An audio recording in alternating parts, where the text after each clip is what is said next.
توهی شاه جلال باشو کوه بی زوال. شلوم دوستا عزیز، برادرها و خواهرها، امیدوار هستم خوب و خوش و سرحال باشین. از محبت و فیض خداوند بهره‌مند بوده. نعمات و برکات خداوند همیشه نصیب شما بگرده و از در زندگیتان سرازیر شود. دوستا عزیز، بازم با یک برنامه جدید از طریق تلویزیون اینترنتی مسیحیان افغان در خدمت شما قرار دارم و امروز بازم با یک پیام بسیار کوتاه 5 تا 10 دقیقه‌ای در خدمت شما عزیزان قرار دارم و این پیام درباره یکی از موضوعات بسیار مهم کتاب مقدس است و درباره این موضوع ما نظر کتاب مقدس را به طور واضح امروز بیان میکنیم. موضوع برنامه امروز ما قتل و کشتن است. دوستان عزیز، که کتاب مقدس برای ما مسیحا تعلیم میده که قتل و کشتن باید در زندگی یک مسیحی اصلا وجود نداشته باشه. یعنی مسیح نباید هیچ کسی را قتل کنه و یا بکشه. یعنی ما مسیحا هیچ کسی را نه میکشیم و نه قتل میکنیم. در مسیحیت ما قتل و کشتن به هر عنوانی که باشه، حتی مثلا به عناوین مختلفی که اسلام مردم اجازه میده که کسی به این بهانه یا به او بهانه باید کسی را قتل کنه و بکشه، یا تا قصاصی که همون دم به دم یعنی خون به خاطر خون است، او را هم در مسیحیت به ما اجازه داده نشده که او را انجام بدیم. پس در اینجا دوستان عزیز، به نظر کتاب مقدس در این باره میخوانم. متی فصل 5 آیه 21 گفته شده است که هر کس مرتکب قتل شود محکوم به مرگ می باشد. اما من میگویم که حتی اگر نسبت به برادر خود خشمگین شوی و بر او فریاد بزنی، باید تو را محاکمه کرد و اگر برادر خود را ابله خطاب کنی، پس تو را به دادگاه باید برد و اگر به دوستت ناسزا گویی، سزای آتش جهنم می باشد. دوستان در اینجا یسوع مسیح با ذکر تورات میگه، گفته شده در اونجا که هر کسی قتل میکنه باید او به قتل برسه، یعنی قصاص شود. ولی عیسی مسیح میگه من برای شما میگم، شما هنوز نفهمیدین که معنای او آیه و یا حکم کتاب مقدس در تورات چی بود. هدف از این بود که اگر کسی قتل میکنه باید قتل شود، ولی توسط کی؟ یک گناهکار نمیتونه که یک گناهکار دیگر قصاص بکنه. گناهکار نمیتونه گناهکار دیگر قصاص بکنه. و در اینجا عیسی مسیح میایه می گناهکاری که مثلا میایه و کس دیگر میخواد قصاص بکنه، او را برای ما چی میکنه؟ واضح میسازه که چی نوع گناه. یعنی میگه حتی اگه به کس تو خشمگین میشی، عصبانی میشی و کس رو تو ابله خطاب میکنی، یعنی احمق خطاب میکنی و به کس ناسزا میگی، میگه یا آتش، جزایش آتش جهنم از. دوستان عزیز، در اینجا میبینیم که عیسی مسیح میگه خشمگین شوی تو را باید محاکمه کرد. اگر کس را احمق خطاب کنی تو را باید به محکمه برد و اگر کس را برش ناسزا بگویی باید جای تو آتش جهنم. از منظور عیسی مسیح چیست؟ که ما و شما در زندگی خود از این گناهایی که در نظر ما کوچک به نظر میرسه، مثلا عصبانی شدن، مثلا ناسزا گفتن و مثلا کسی را ابله خطاب کردن، این گناهی بسیار کوچک در نظر ما میاد. ولی عیسی مسیح میگه اگر شما آنقدر پابند به احکام شریعت موسی هستین و احکام تورات هستین که باید کسی قتل میکنه او را قتل بکنین، پس شما اول باید در زندگی خود تخم گناه را دور بکنین، بیرون بکنین. خود شما باید، در شما باید گناه وجود نداشته باشه. شما از گناهی که بسیار کوچک فکر میکنین، عصبانی شدن و کسی را ابله خطاب کردن و ناسزا گفتن، این گناه در زندگی شما وقتی وجود می داشته باشه، شما حق ندارین کسی را قصاص بکنین. کسی باید کسی دیگه را قصاص بکنه که در حقیقت خودش گناه نکرده باشه. و عیسی مسیح میگه او حکم تورات را که در اوج پیام خدا برای قوم بنی اسرائیل همی بود، کسی اگر قتل میکنه باید قصاص شود، او را واضح میسازه که هدف خدای زنده و حقیقی چیز. هدف خدای زنده و حقیقی ای است که کسی که قتل میکنه واقعا قتل یک گناه بسیار عظیم و بزرگ است، یعنی خیلی یک عمل ناپسند در حضور خداوند است و به او خاطر خداوند جزای قتل گفته و حکم کرده. ولی کی باید این حکم را پاورجا بکنه؟ کی باید این حکم عملی بکنه؟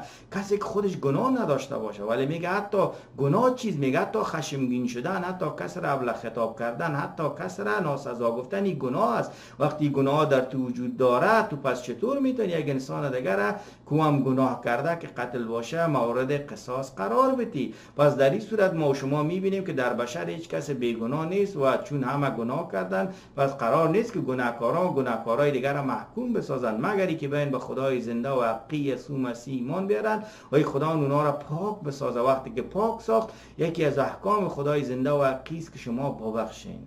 پس در اون صورت این اشخاص بخشش می داشته باشند. این اشخاص خودشان هم قتل نمیکنن و انتقام هم نمیگیرن و همیشه میبخشند. پس دوستان عزیز، در اینجا یسوع مسیح نه تنهایی آمد حکم تورات را همون رقمی که نازل شده بود واضح ساخت که قصاص، قتل در جزایش چی است؟ قصاص است یا محکوم به قصاص است. قاتل محکوم به قصاص است، ولی قصاص را کی باید بکنه؟ خود از گناه نداشته باشه و همچنین یک شخص در دنیا پیدا نمیشه. در حقیقت حکم تورات وقت میگه که جزای قتل قصاص است، هدفشی بوده که قتل یک گناهی است که خیلی بد که خداوند هیچ مثلا در نزد خداوند دیگه کاملا نامورد تنفر خداوند هست این گناه قتل.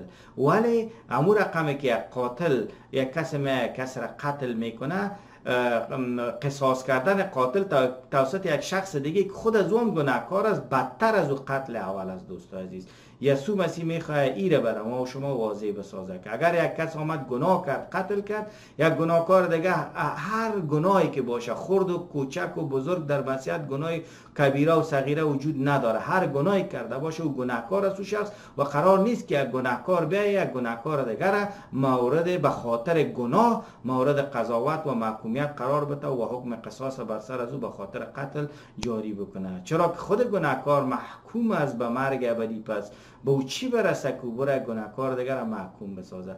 پس در این صورت ما میایم نتیجه گیری میکنیم که مسیحیت بر علیه قتل، کشتار و خونریزی است. هر نوع قتل و کشتار و خونریزی که باشه، در هر حالتی که باشه، مسیحیت بر علیه از اوست.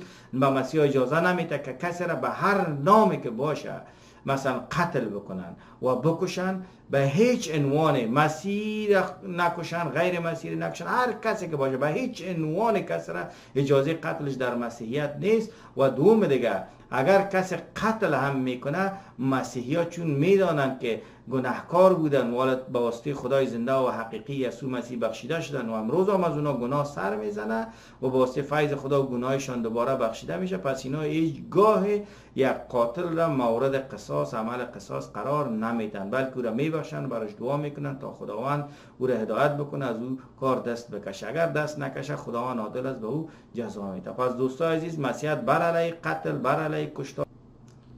ولی دوستان عزیز، اگر ما شما در اسلام ببینیم که در آیات مختلف قرآن اسلام اجازه قتل انسانها را به بهانه‌های مختلف داده، یا به بهانه از اینکه شما تجاوزگر هستین، یا به بهانه مختلف کسی کافر است و مرتد است و نیف مشرک است و اسیر است و غیره است و غیره است و غیره. و بهانه‌های مختلف اجازه قتل انسانها را قرآن داده و به همون خاطر است ما شما میبینیم که امروز در جهان اسلام مردم بیشتر روی به کشتار و به قتل و خونریزی آوردن و میخواین از راه جهاد و غزا و کشتار و قتل و خونریزی تحت عناوین و بهانه‌های مختلف بیاین با پیروی از آیات قرآن چی کنن؟ اونا بیاین و امیرها را انتخاب بکنن و از این طریق بخواین به پیروزی برسن، یا از این طریق میتونن به اهداف خود برسن. یعنی مردم امیرهای جهاد و غزا را که قتل و خونریزی و کشت و قتال است همون را پیش گرفتن. در تمام دنیا اسلام ببین امیرها را به بهانه‌های مختلف پیش گرفتن و انجام میتن و ایره اگر مسلمان ها تا رد هم بکنن یک شرم بزرگ است بر کسایی که رد میکنن، به خاطر از اینکه هر روز به چشم سر خود در تمام دنیا 1400 سال است که میبینن و قسمی که ما گفتم خلیفه های اولش خود مسلمان ها که دیگه خود کشتن. در ابتدا وقتی که مثلا گفتم عمر و عثمان و مثلا اونا را کی کشت؟ علی کشت. مثلا علی را طرفدارای عایشه و عثمان و عمر و ابوبکر کشت و بعد از علی و معاویه را دیدیم جنگ کردن، چند هزار مسلمان کشتن. باز مسلمان ها بین هم دیگه اختلاف داشتن، حسن هزار دادن. باز مسلمان ها که یزید باشه و حسین باشه جنگ کردن، سرای که دیگر را پراندن.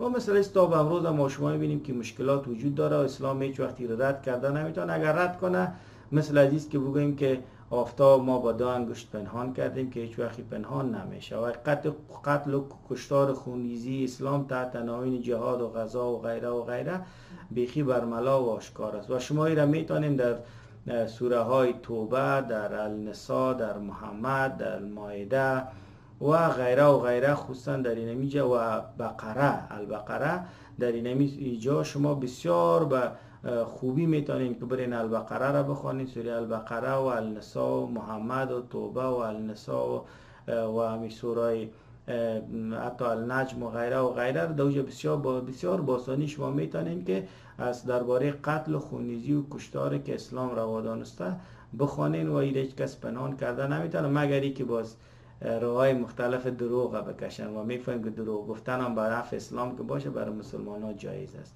و اگر ما بریم باز حدیث بخوانیم دوستان عزیز، او خوب بیخی با گند میکشه دیگه. حدیث اگر بخوانیم باز در اینجا میبینیم کاملا دیگه قتل و مثل آب خوردن است، ریختاندن خون و مثل آب خوردن است و پر از نفرت است. و حتی اگر با قرآن ما و شما تنها مثلا اکتفا بکنیم میبینیم که قرآن هم پر از امی آیات است و حدیث خو بیخی حرفش نمیزنیم که شرم خجالتی بر تمام مسلمان است. و حتی واقعا ما میشرمیم وقتی که حدیث میخوانیم، قرآن میخوانیم میشرم چطور به صفت یک بشر کسی میتونه به همچون کتابای باور داشته باشه. ولی ما میایم در اینجا درباره مسیحیت صحبت میکنیم. در مسیحیت هیچ اجازه بر قتل بر مسیحا داده نشده دوستان عزیز. و در مسیحیت گناه صغیره و کبیره وجود نداره. هر گناهی که در مسیحیت میکنی که از نظرت بیخی یک گناه اندک و کوچک هم است، مساوی به قتل و گناه دیگه است، هیچ فرق در بینشون وجود نداره. تشکر دوستان عزیز. با اینکه که بازم با یک برنامه جدید در خدمت شما قرار میگیرم. امتحان به خدای زنده و حقیقی یسوع مسیح میسپارم. یسوع مسیح همراهتان باشه و در پناه خداوند زنده و حقیقی باشین. آمین.